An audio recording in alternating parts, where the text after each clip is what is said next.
So I've just finished reading Clockwork Boys by Kingfisher. This is set in the same universe as the other Paladin series by Kingfisher, although I think it takes place some time before. The main characters are all from a place they just call like the Dowager's City. Like they have been at war with Anukit City for a while, and it's been going really badly lately because of these really weird clockwork creatures that Anukit City has been turning out. Like the people in the Dowager City refer to them as like clockwork boys, but a lot of them like haven't actually seen them before, and they don't really know what they are, so they're causing a great deal of trouble, and they're the main reason that they are losing. So, they've sent a couple groups of people to try to find out what these things are, where they're coming from, and how to stop them, but all of those teams have failed. And so in a last-ditch attempt to try to get to the root of the problem, the Dowager has decided this time to send a group of convicted criminals. Like they're all people who are sentenced to like have death sentences in a sense, but if they're able to survive this seemingly impossible mission, then they will all get pardons. So basically they're tasked with finding a way to get to Anukit City, which is hard because of like the war zone in between, infiltrating the city, and trying to get to the heart of where these monsters are coming from, what they are, and how to stop them. So there are 4 people in this traveling group. Actually, like only 3 of them are criminals. One of them is a scholar who agreed to go along because you need someone who actually knows how to look at these things and figure out what's going on, and he's also the person who knows the original scholar who was the expert on the topic who went missing that they're hoping to find.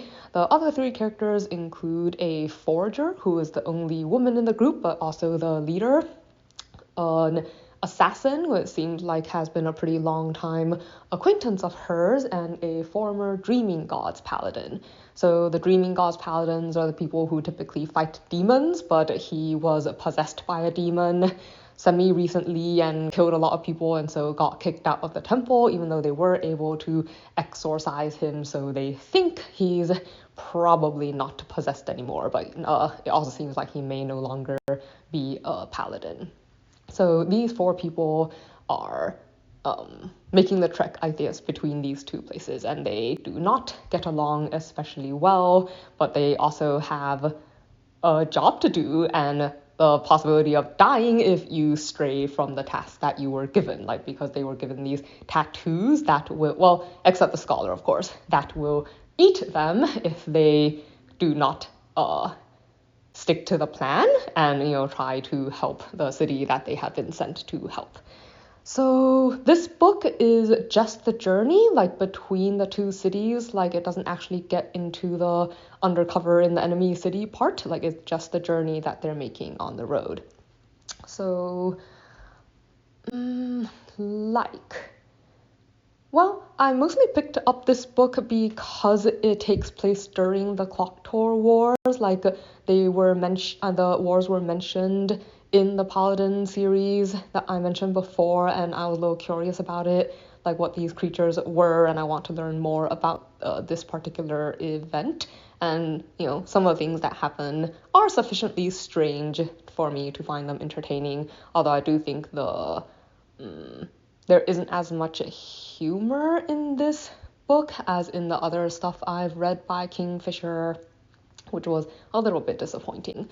So something I did not like. I actually did not like the group dynamics. Like I didn't really have any, like each of the main characters individually, I didn't really have any problems with, but when you put them all together, like because a lot of them don't like each other and there's a lot of friction that I have no patience for. Like, there's some group dynamics where like you put people together and it makes them mutually more interesting. I think this is the opposite. Like you put them together and they mutually make each other, for me, more annoying. Like especially they have this weird triangle thing going on between like the paladin, the forger, and the assassin, and I find it extremely irritating, like to the point where I thought about not reading the rest of it, except that I do want to know what's going on with the clock tours.